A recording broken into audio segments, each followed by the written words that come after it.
Excuse me. Ugh. I am so fucking exhausted from this whole fucking year. It sucks. Whew. All right.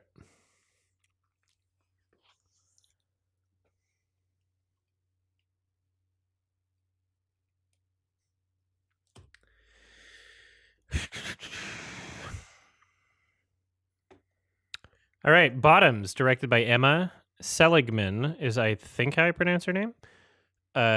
She directed Shiva Baby, which I thought was very funny. Well directed, well acted, starring Rachel Sennett, who is getting a lot of roles, deservedly so. I think, wow, that was weird. Think, that was the first time I like farted with a TH sound. I'm like Daffy Duck now. Oh wait, more like Sylvester. I guess they both kind of do that. What was I going to say?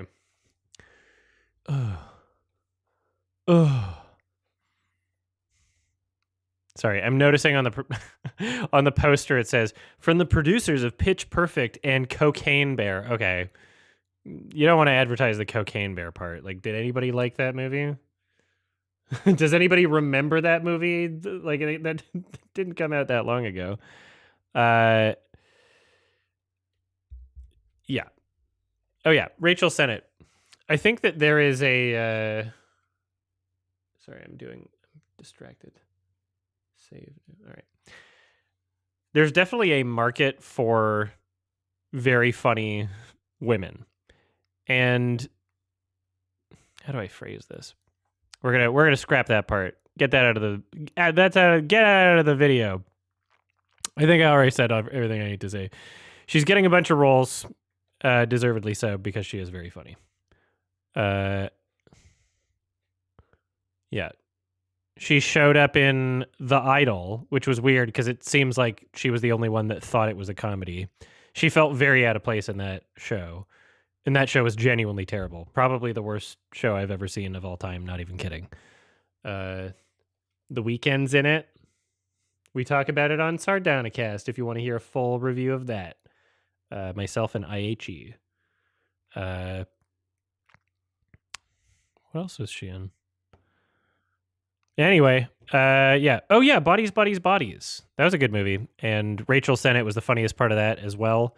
She kind of steals the show in whatever she's in. So I hope that she continues to get work. It seems like she will be. She's very talented, very funny, and I love seeing her. This is a kind of like a parody of teen movies, but also kind of being one. It's a queer movie. There's gays in it, and essentially, there's characters that start a fight club at their high school. I liked what this was going for in terms of tone. I think that the tongue-in-cheek nature of the film is what allowed it to work. Everybody, in their performances, you can tell that they're all kind of going for this, like, not real, exaggerated, absurdist, almost type reality with this film. It's not trying to mirror reality exactly. It's trying to be... my brain sucks. I would have started this earlier today, but my energy was so low. And this is the only day I can do this before the end of the year, so fuck. I should just read Wikipedia. I should just read someone else's review. Then I could make a fucking video every day. It's trying to essentially be like a almost parody film. Let's see. I got some timestamps. I got some notes here.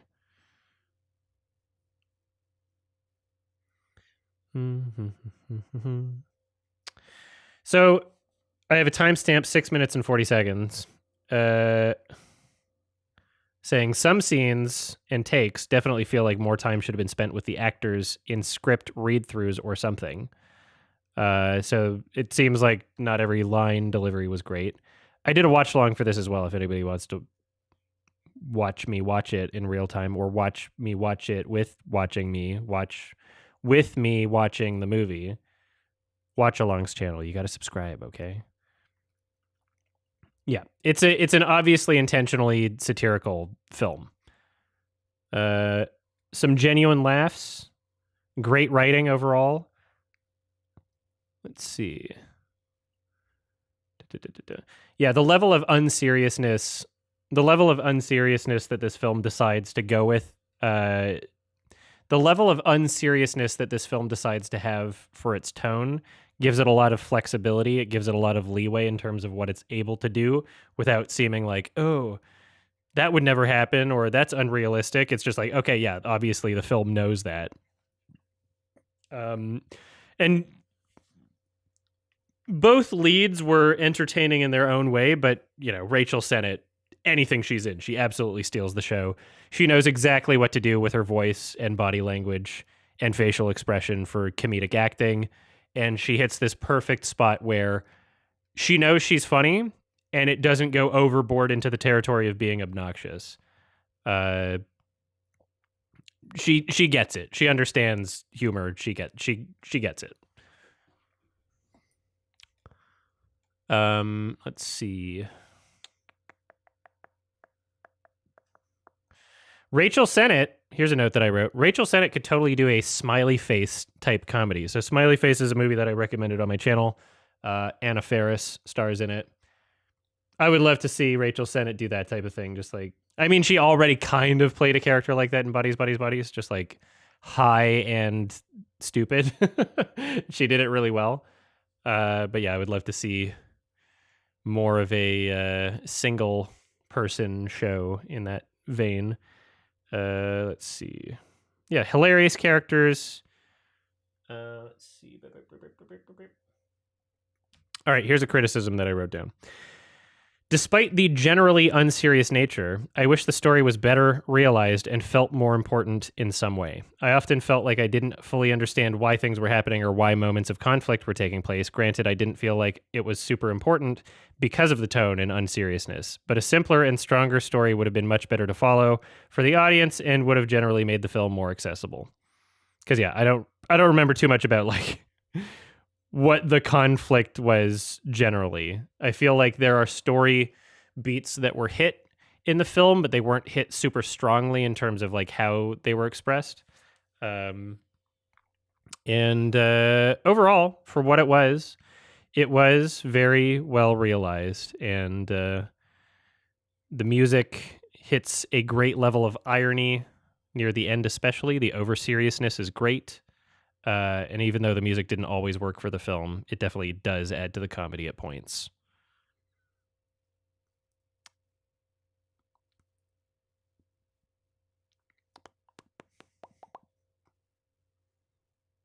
All right. Well, that was bottoms. Let's go next.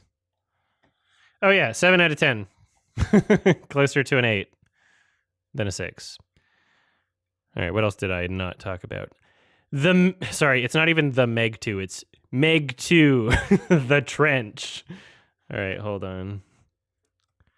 Meg 2, The Trench. God.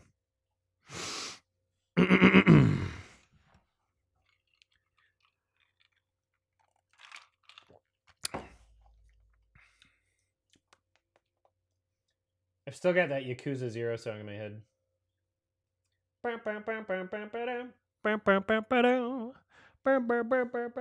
just copying some files over on this other device here, and I just got to leave it running, so give me 1 second here.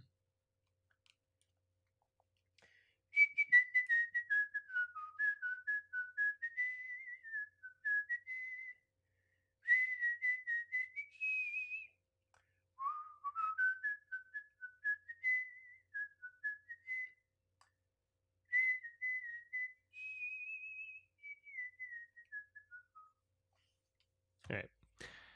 Some files are copying. I did review Beau is Afraid, I think. I must have, right? Why would I not have? Don't make me question these things. All right. So The Meg, the first one, was a film that I saw when it came out, 2018, something like that.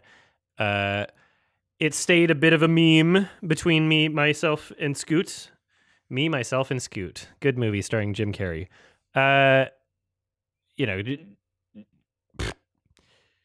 Jason Statham, he pronounces the word Meg like Mig. And there's also a character in the movie named Mick. So you hear Jason Statham in the film going like, Mick, we gotta go after the Mig. Hey, Mick, it's a big Mig. And it was just kind of funny, and we kind of memed on that for a bit.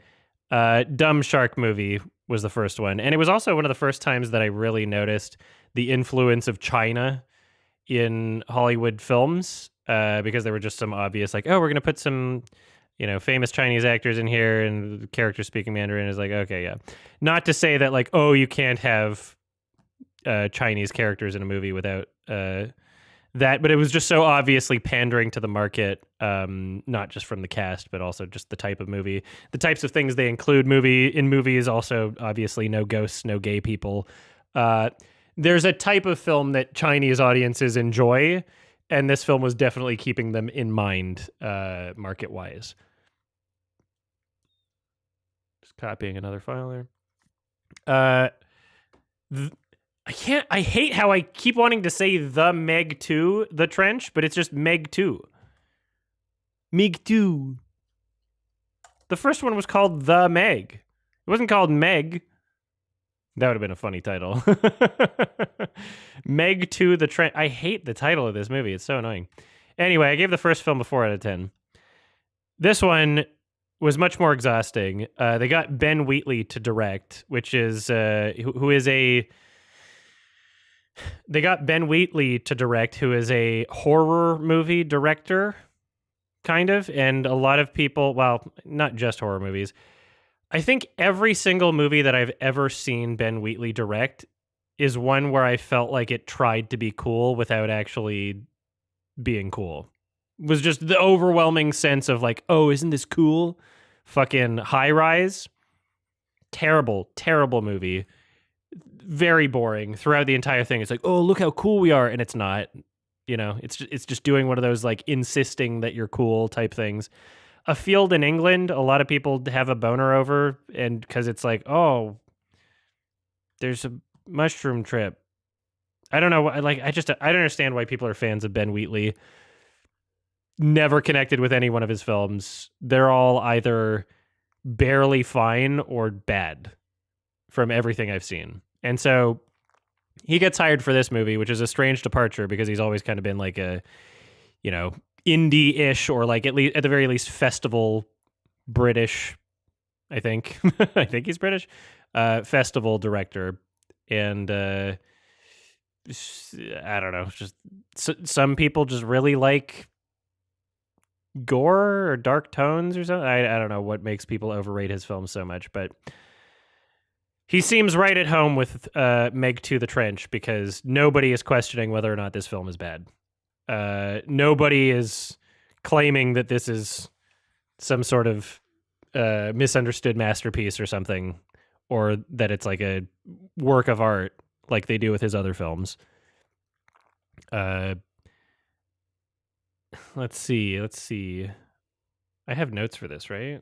I didn't watch this in theaters. Yeah, here we go. Mig. Did I not take notes? Wow. No way. Where did they go? I swear I took notes. I did a watch along for it. No shot. Oh, you know what I probably did? I've been doing some notes in actual notebooks physically, so I can't search for them on my computer. And I've got like 3 notebooks of shit. Obviously Lion King notebooks, some of them, because they look better. So now I have to find out where the fuck I think Meg 2 is in here. So I'm gonna look for it.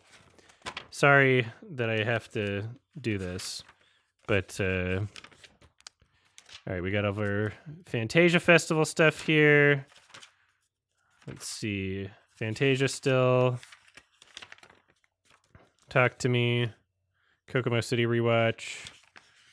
Ooh, I didn't really do it. I didn't really do like a proper review of Cade the Tortured Crossing, did I? Damn, I should mention that. I'll open a tab. Because I kind of want to do like a... I did talk about it on Sardonicast, though. That counts.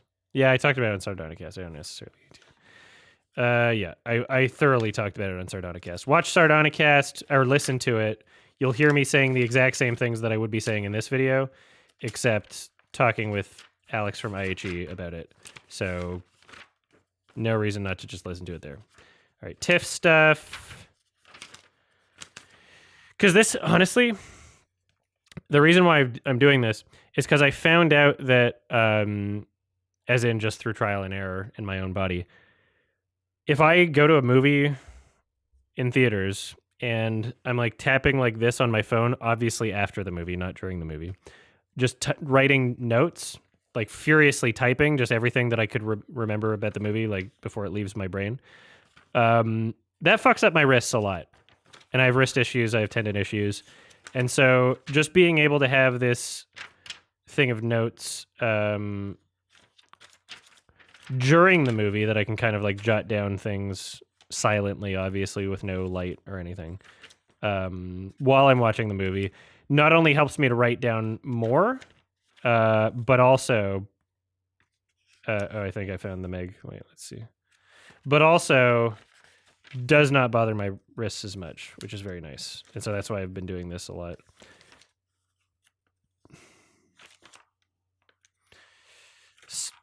Saw X. We're on Saw X right now.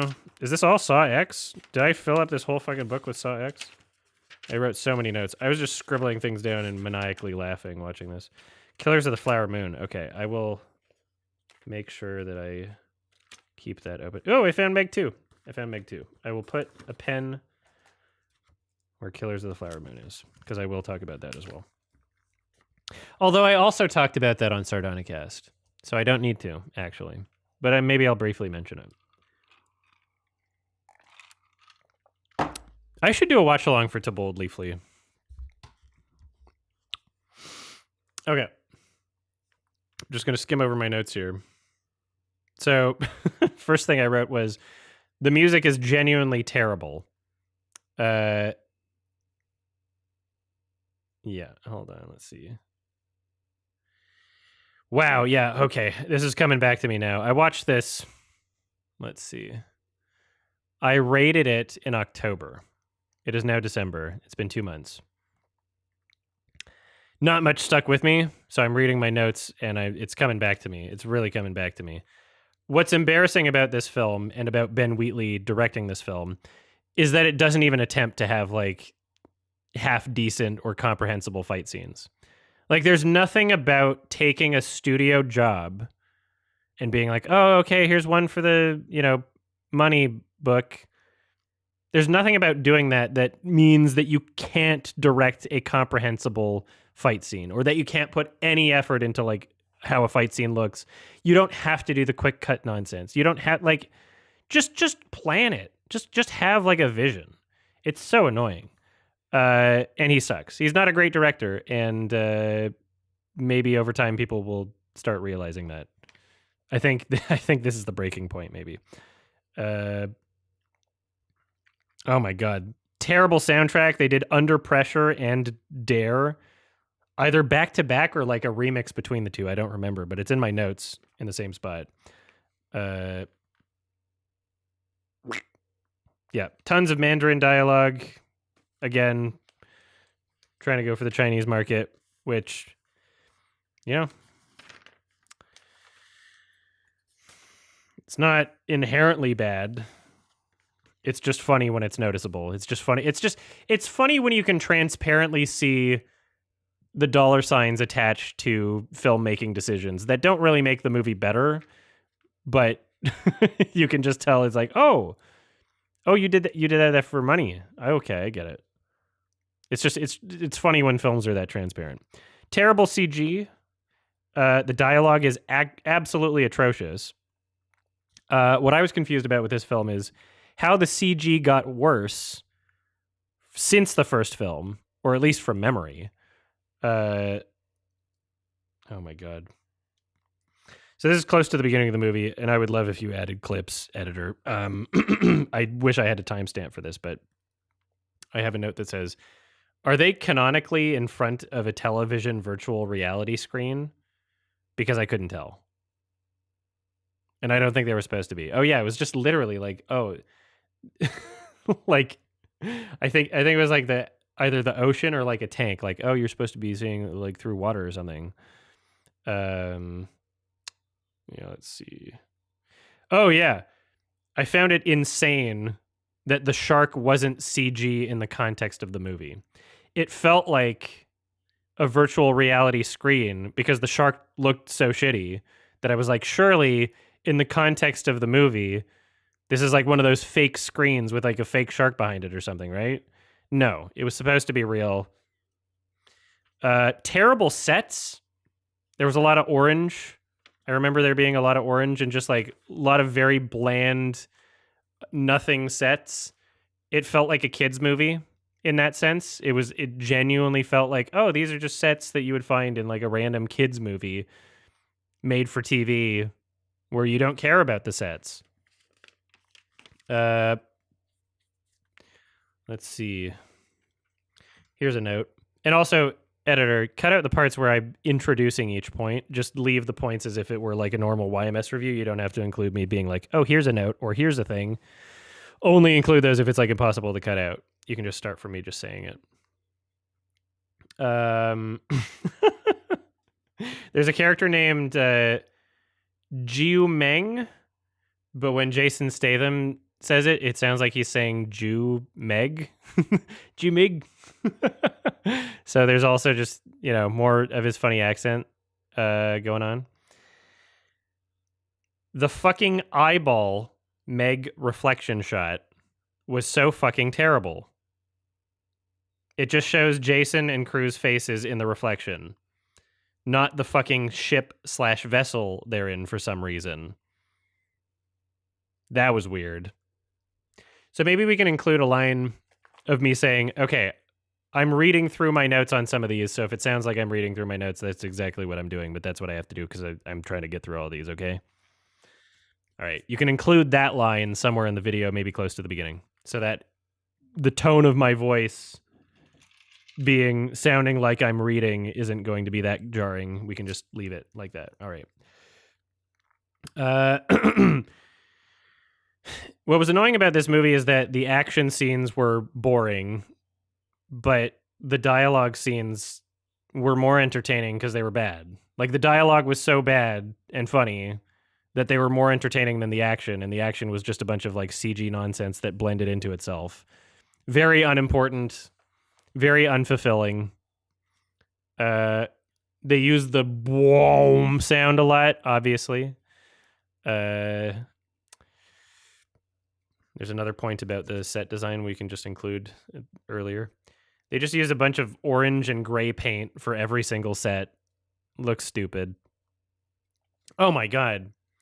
They had another terrible addition to the soundtrack. They had "That's Not My Name," but it was in a different language, maybe Mandarin or maybe Thai. I don't know. I don't remember exactly where they were at this point in the story, but it was like Meng Shen Shin Shun.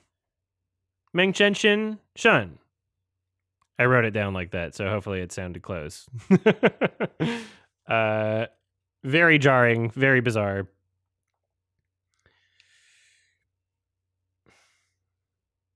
Oh my god. These action scenes were so incomprehensible.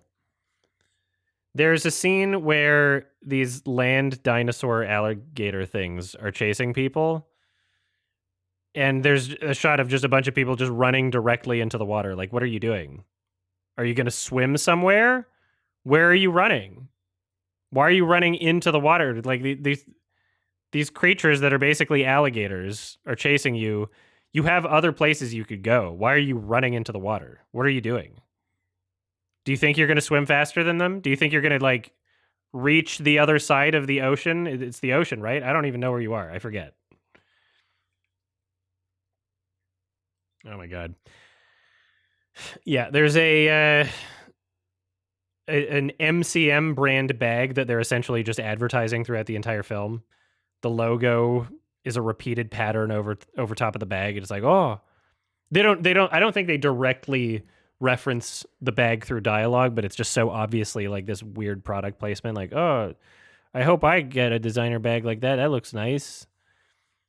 It's a very shamelessly thrown together movie. It's barely pretending to be a movie. Oh my god.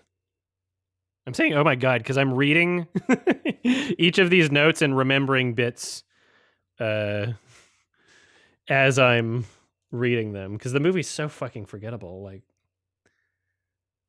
it's like I'm rediscovering it just doing this. There's a token black character named DJ, and every single line of dialogue from him is just feels like it's someone making a caricature of a black person, really.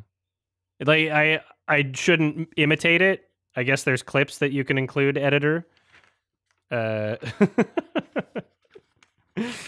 it's very embarrassing. There's some lines near the end, like just you cut to him after any action scene happens, and he'll be doing the typical thing where it's like, okay, this is just tokenism. All right, you're not a real character. Nobody's a real character in the movie, really. Yeah,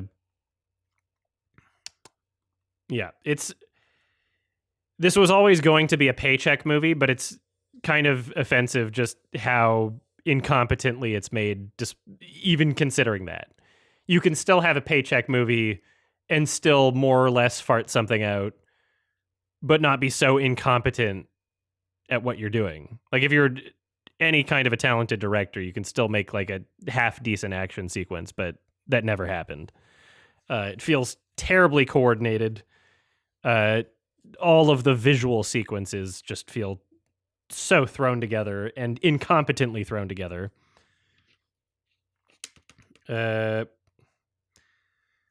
There's a part where Jason Statham and the Mig basically do a fucking layup together to kill the bad Spanish guy. That was stupid. It was notable, I guess. Oh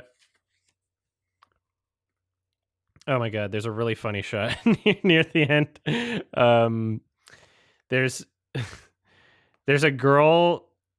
There's like a shot of people coming out of the water, and there's a girl that's essentially pretending to swim and then just standing up in what appears to be ankle deep water. Like, you didn't need to keep the whole shot and make it look that stupid. You could have edited it so that you didn't see that they were just terribly cheating that. You could have cut out one of them. Either her pretending to swim in that exact spot or her standing in that exact spot. It was very silly. Oh my god. I forgot there was a terrible end credits song. Chomp Chomp Megalodon Chomp. Please include a bit of that end credits song. It was awful. Does the black guy say damn? I'm pretty sure, yeah. And I will be reading all the super chats at the end of the stream. Thank you. 2 out of 10. Terrible movie. And I think I have a little bit more space in this. The notebook is a Lion King VHS notebook. It's pretty cool. Look at that. I don't know where to find them anymore. It could be that they didn't actually license it through Disney and they were told to stop. I don't know. I'll leave this here. What's next? We did Mig 2. All right, I talked about Exorcist. I did a review for Five Nights at Freddy's that some people are mad at for some reason, but whatever. Ooh. Do I do Once Upon a Studio? Yeah, I guess so. I guess I got to do it. I will do Aquaman 2. Even though I talked about it on the podcast that's not out yet, I might talk about it a bit here. Excuse me, because it's very new and it's would be good to include on the main channel. So.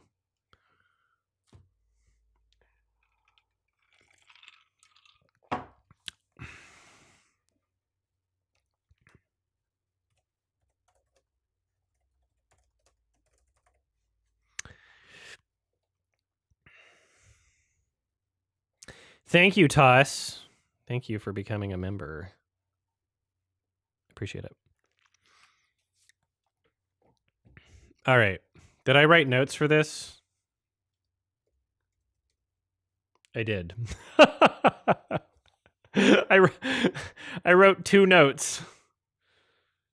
And I think I just yelled during the watch along for a bit and decided not to leave any other notes. So Disney released a short film called Once Upon a Studio, and essentially the concept is, at the Disney studio, all of the characters that you love come alive and just say a catchphrase, and then that's it. And it's 9 minutes long. It's incredibly masturbatory, obviously. It knows what it is in that sense, and I'm glad at the very least that despite it being just nostalgia bait memberberry shit, that it's not pretending to be anything else, and it's only 9 minutes. It's only 9 minutes, and if you're watching it, you already know that you're just watching it for nostalgia bait memberberries. I watched it for a little-known character named Scar.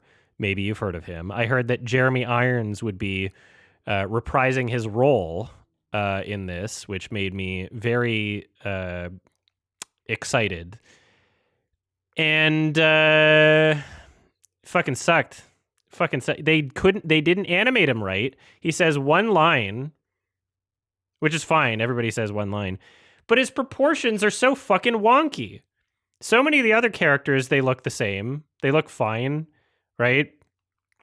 Obviously, they keep the same 3D models for all the computer animated films. But most of the overwhelming majority of the 2D animated characters look like they were plucked out of any other property that they've been featured in, for the most part. But the one character that they fuck up the design for is Scar, and I feel like that was personal. I feel like they must have known that I didn't like the Lion King 2019. And this was my punishment. Even though I destroyed the Kimbaspiracy, they're mad at me. Very pissed off. And editor, please include my rant either from the Clips channel or the Watch Alongs channel. You can listen to me ranting about it, and make sure to include the clips of Scar, because it's just the stupidest fucking design. The proportions are just wrong. Andreas Deja is still alive, the animator for like the original Scar in the 1994 movie. Could have asked him to like guest animate or something, or maybe they didn't end on good terms or something. I don't know.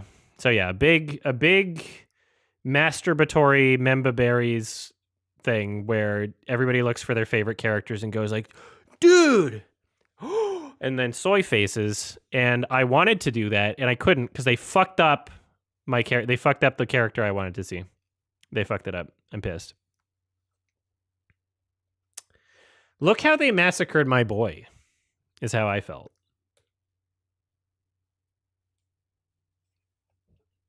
Four out of 10. It was a piece of shit. Just nothing of substance, really, other than just remember these characters and bringing back a lot of the original actors, which, you know, it's good, but that's, yeah, no, it's not great. What's next?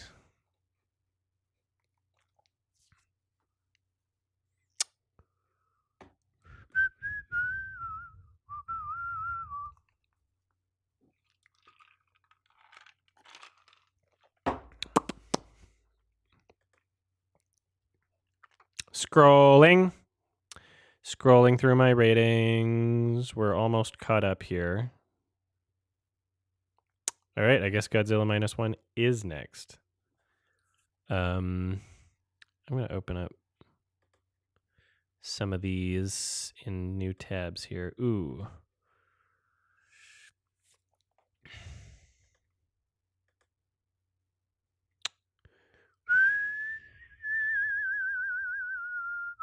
Oh God, I did watch Migration. I forgot. All right, new tabs, new tabs. Ooh, I loved Poor Things. Poor Things is so good.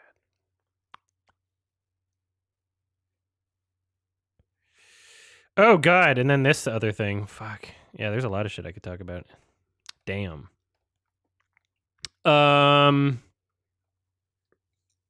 Fuck. Shit.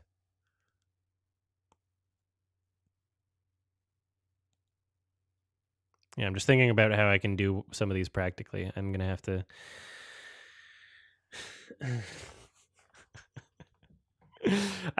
It won't make sense if I say that now, so I'm gonna have to save that sentence for when I'm.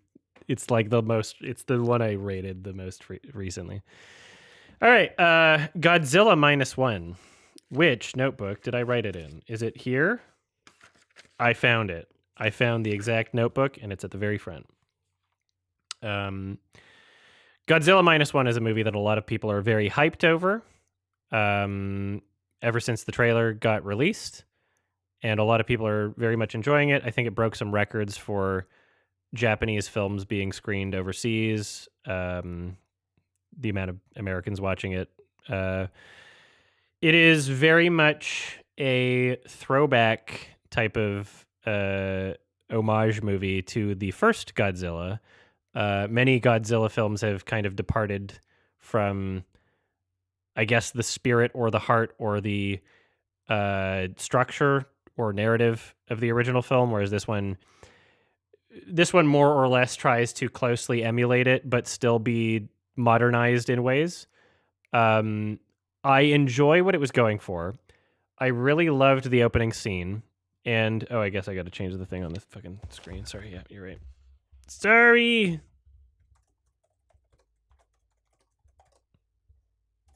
There we go.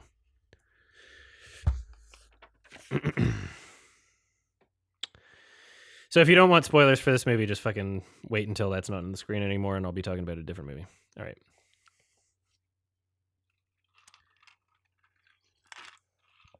Hoo-ah! Hoo-ah! All right. What was that from? Oh, yeah. Oddworld Stranger's Wrath when he jumps. I still haven't found a good clip. Can somebody get me a good clip of that online? Because I make that noise and I want to include the clip in my videos, but I can't just fucking... I can't find a good clip of just him jumping and making that noise. Yeah, I know it sounds like Al Pacino. And it sounds like the guy in the 420 Awards imitating Al Pacino.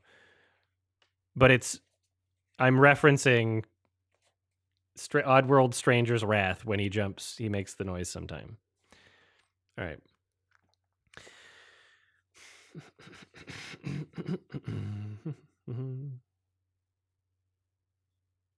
I'm just reading my notes here just to get back on track here. I think that a lot of the film looked great visually. I enjoyed the choice. Well, I mean, I'm not going to say I enjoyed the choice. Cut that part out. As soon as I said I enjoyed the choice, I'm just going to rephrase myself in that one. It was a very sensible choice for them to have the opening scene at night in terms of making the computer animation be more convincing and blend in with the environment more. Obviously, darker lighting is going to help with that. But even in the brighter scenes, and no scene was super bright or anything, but even in the daytime scenes, it was very competently executed in terms of animation. If I am not mistaken, the director has a background in visual effects, and it really does come across as a movie where the director knows a thing or two about visual effects. It's not like a visual effects masterpiece, but for the budget, which people are saying is 15 million or something. Some people are saying 10 million, and I think it got corrected to 15 million. I don't know what the facts are here. But supposedly this is a relatively low budget movie for what the quality of the computer animation is like, which is always fun to see. However, a lot of the times when this happens, some terrible movies come out. Like, who were those brothers that made that alien abduction movie? I can't remember their names. There's some like visual effects brothers that decided to like trick people into watching a movie, and I always forget the title. It's like Blue. There's Blue in the trailer. I don't remember what it's called. I think, did they direct Battle Los Angeles? I don't remember. Anyway, the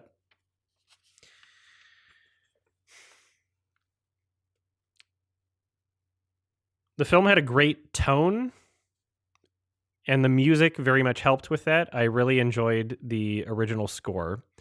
I thought that there were...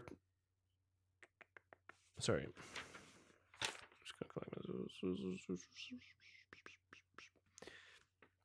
I thought that it did a really great job communicating desperation and feeling bleak, and I liked the motivations that the main character had. I like that that was effectively communicated, and again, the music helped a lot. I liked certain perspective shots in the film. It was really nicely filmed, not just in terms of a practical sense for the animation, but also just a variety of different shots. It didn't look like bland, like a lot of movies wind up being. Holy shit, this is top rated number 176 on IMDb, top 250. That's way overrated. I don't feel that way. Whatever. It's a new movie, I guess. Whatever. Jesus Christ. That's crazy. Skyline was the movie I was thinking of. Thank you. Strauss Brothers, I think. Yeah. AVP Requiem. Ugh, you're right. Yeah. So I enjoyed the first act of the movie the most. Looking over my notes again. Hold on. And I guess just to add to the cinematography notes, I wrote down some more stuff. You can rearrange things again, editor. Thank you.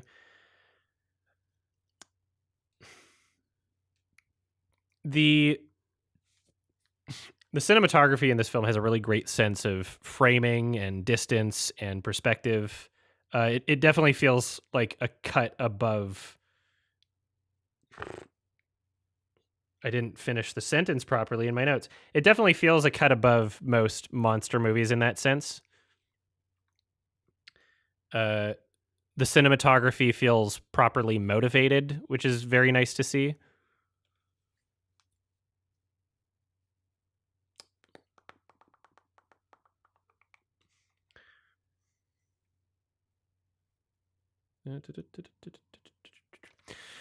Now, unfortunately, as the film goes on, it does kind of fall into the same traps that pretty much every other Godzilla film or every other kaiju film falls into, and that's that you can't really make the entire movie about the monster and just keep following the monster around.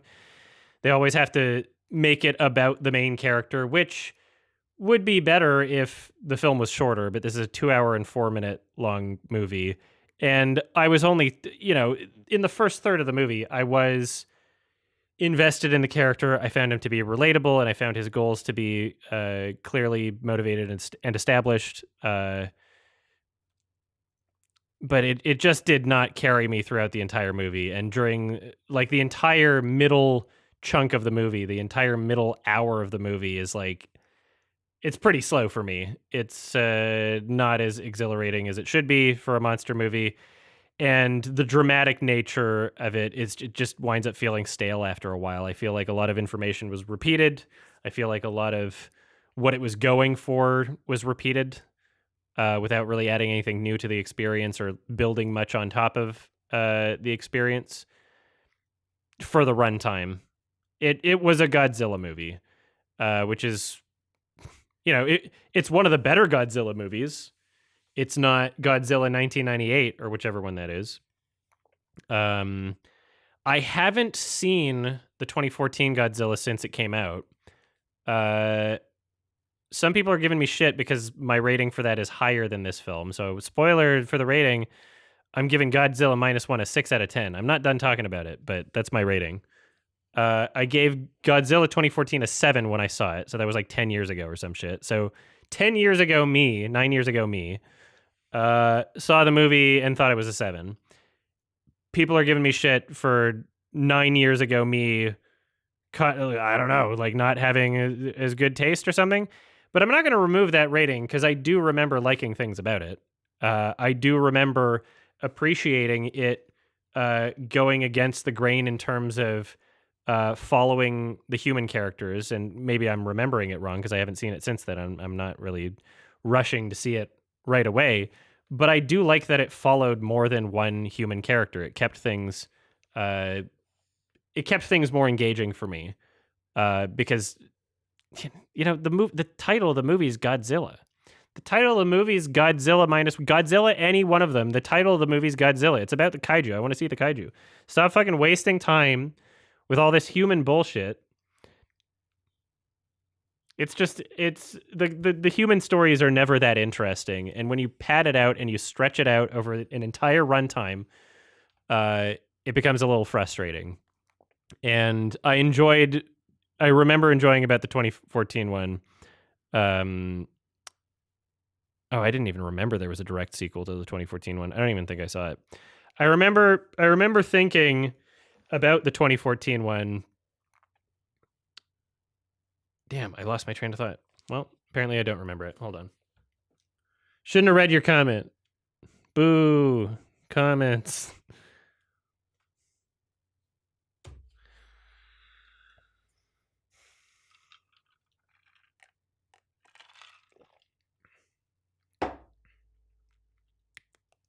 Well, I don't remember. Whatever. Fuck it.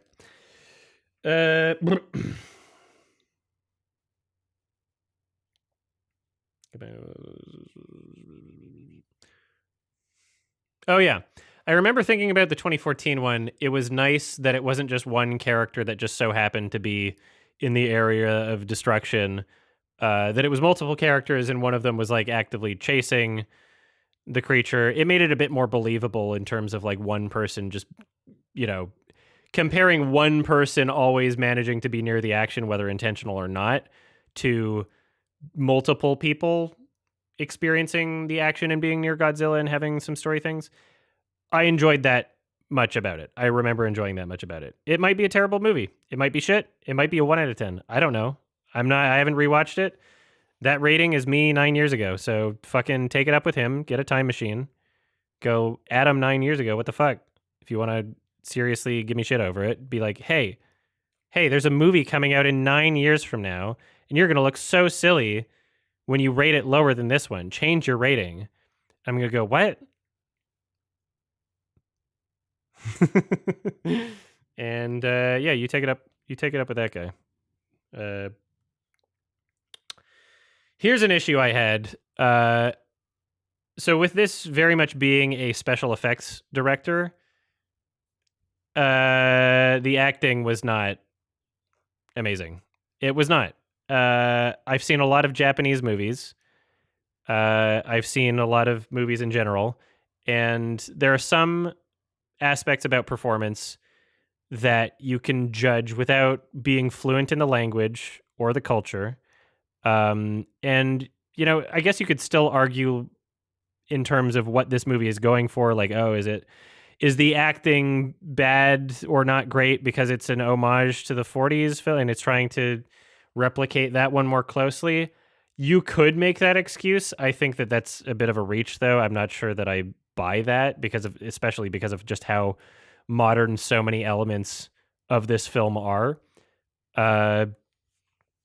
It had very anime acting, and I'm prepared. I'm fucking prepared for someone on Twitter to go like, "Oh, Adam thinks every Japanese movie has anime acting because he thinks everything's an anime if it's Japanese." No, I've seen a lot of Japanese movies. The acting is not like this in every Japanese movie. It's very over exaggerated. It's very over dramatic. It's unconvincing in that sense, and I've seen the same actors in other movies where they don't act like this. And if you want to be the most charitable towards this movie, then you can say, okay, it's trying to have over exaggerated bad acting.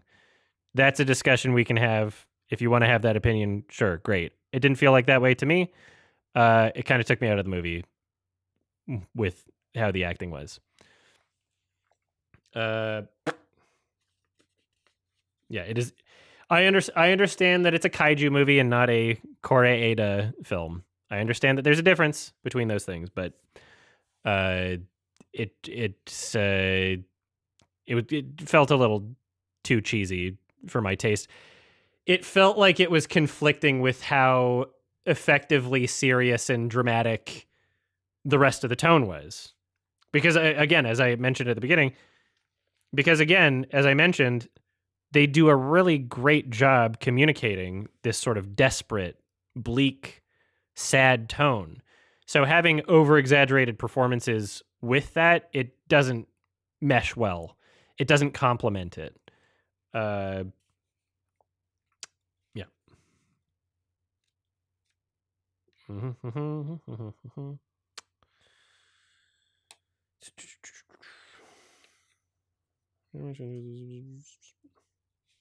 What's funny is in my notes, at the beginning of my notes, I write, it almost conflicts with the bleak tone in music, but over the course of the film, it did. it didn't hold up as well. I was being more uncharitable towards it as it went on because I was getting more bored with it because it was just the 2 hours and 4 minutes, and it did not use the time wisely. It was repeating a lot. I was getting impatient with the movie. Let's see.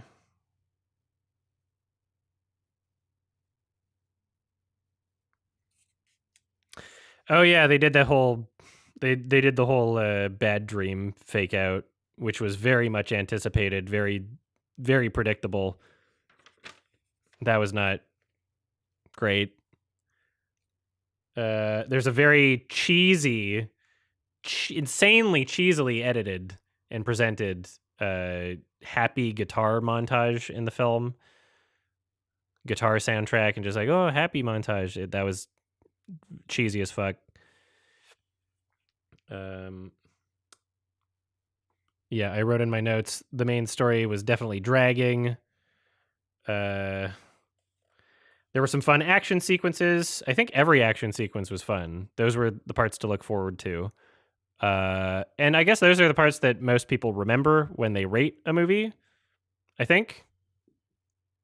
But this is kind of the same perspective that I had watching one of the Mission Impossible movies recently, or I'll repeat that line. This is kind of the same perspective I had watching, I think Mission Impossible Fallout was one of these movies where I loved the action sequences and appreciated them for what they were and the coordination and the blocking and just the way it was shot and et cetera, et cetera, et cetera. But that's not the whole movie. And when I rate a movie and I talk about the movie, I'm talking about the whole movie, right? I'm talking about every part of the movie that I've seen. So, even though people's impressions after they leave the theater, they might be thinking of the final scene or all of the action scenes that stood out to them. I'm thinking about the whole thing. And when, half of the movie is not that engaging and kind of slow and meandering, I don't know how I can rate it that highly or think of the experience that highly when most of the movie is not the parts that make it great. So in this film, they reincorporated music from the original Godzilla 40s or whatever film. And it felt weird because it kind of conflicted with the tone that they had already set up. I was very much enjoying the original score. And reusing this other music, although it's good music independently of this film, it kind of took me out of the movie and reminded me that I was watching a movie. And, these songs have been used so much in pop culture since the original came out. One of the songs starts playing, and immediately in my head, I'm thinking, Simon Says shut the fuck up. That song's used in so many trailers. That's using the exact same instrumental. Editor played small clip of that song with the instrumental or whatever. Boom, boom, boom, boom. boom, boom, boom, boom. That's literally just sampled from the Godzilla score. And then the other track,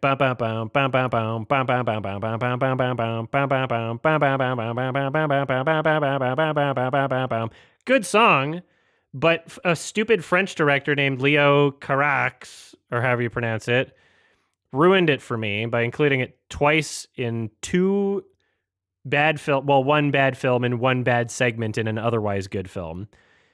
And he's I hate the way he used it, and it's unfortunately etched into my brain and burned there. So that's no fault of the original Godzilla movie. It's no fault of Godzilla -1, but I think that there should be some awareness as to just how ingrained into pop culture those songs are from the original film, that using them in a film today, you're not really going to get a genuine experience out of them being used unironically in the film, or at least for any person that has heard the songs before.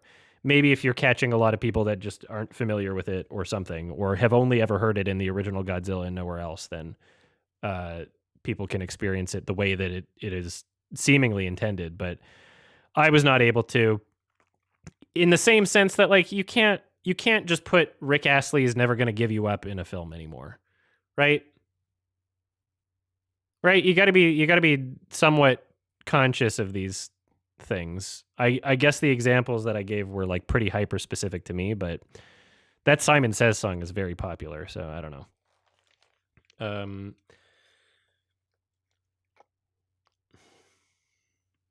And also, even if I wasn't thinking of those other things during the film, it's an entirely different tone than the original soundtrack. And again, I loved the original soundtrack. It just felt like conflicting.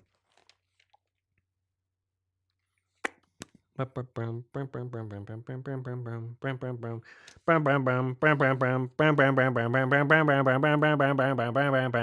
I in the right key?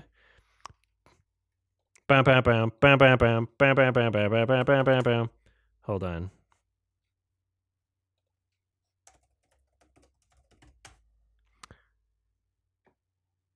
How do I find the original?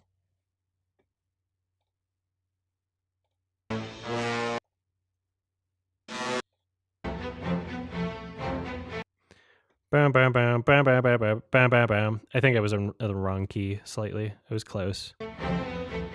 All right. That was close. Close, but no cigar.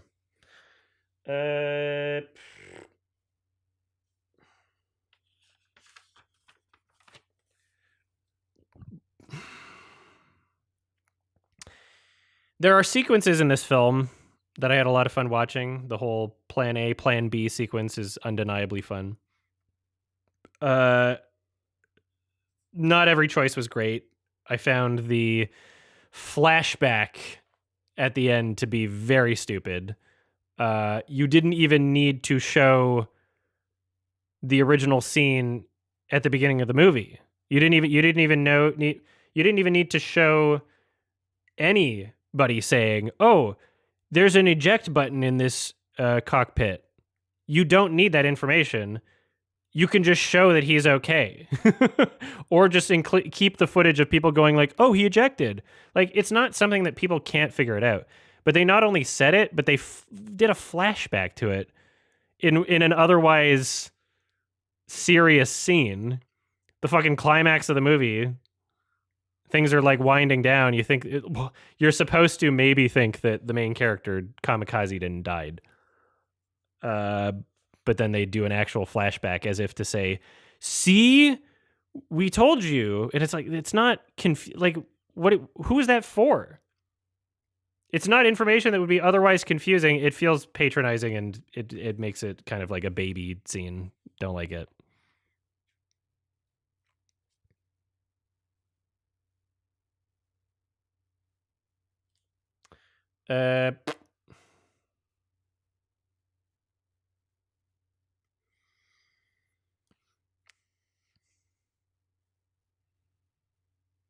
Yeah, it's not like people don't know what an ejector seat is.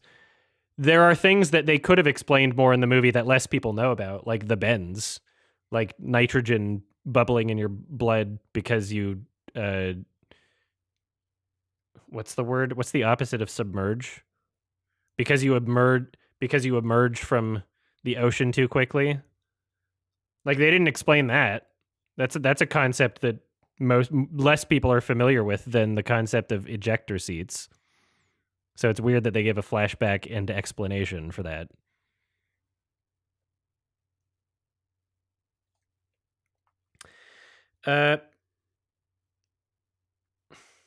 It was a generally fun, generally satisfying movie when it came to the action sequences. If I ever see this again, I will be skipping through a lot of the middle of the movie because, not what I wanted out of the movie, not what anybody's really seeing the movie for. The trailer shots have Godzilla in it, you know?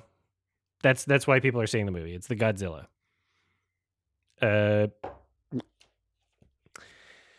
I preferred Shin Godzilla, which was the most recent Japanese Godzilla before this one, I think. Which I also gave a 6 out of 10. But unlike Godzilla -1, the imagery in Shin Godzilla is going to stay with me maybe forever. The design choices in Shin Godzilla and the animation, like that's a terrifying looking thing as it's destroying the city for the first time. Editor, show a clip of Shin Godzilla. That imagery is going to stay with me forever. It's very striking. And so how do I say this? There's a lot about Shin Godzilla that how do I say this?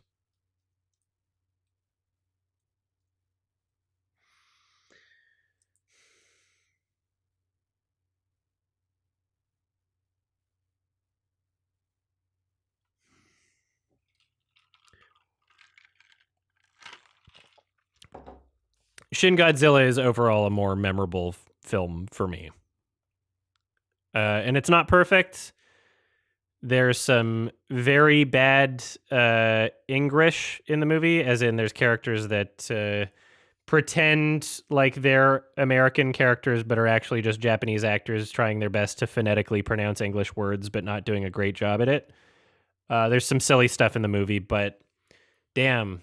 Those, every Godzilla movie, it's just you if you're remembering it for the action scenes, which it seems like most people are doing regardless of the Godzilla movie. Shin Godzilla, those action scenes are pretty fucking memorable. I love the choices in them. It looks insane. It looks so intense. All right, Shin Godzilla 6 out of 10. Godzilla -1 6 out of 10. I can't believe this is on the top 250, but whatever. I would love to hear other people talk about it in a way that I would hopefully understand it being considered one of the best movies ever made, but I don't know if I'll understand that part.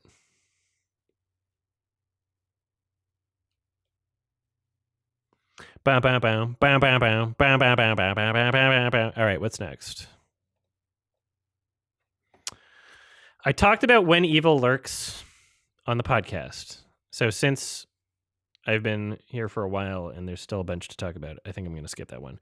I would recommend When Evil Lurks. It is a horror movie that I gave an 8 out of 10 to. You can listen to the full discussion on Sardonicast. I have not seen Iron Claw yet.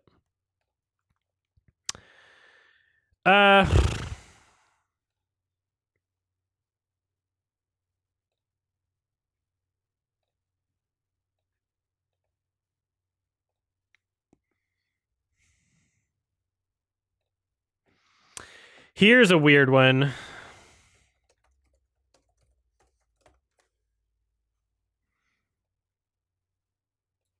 All right. I think did I write this? Is it in here?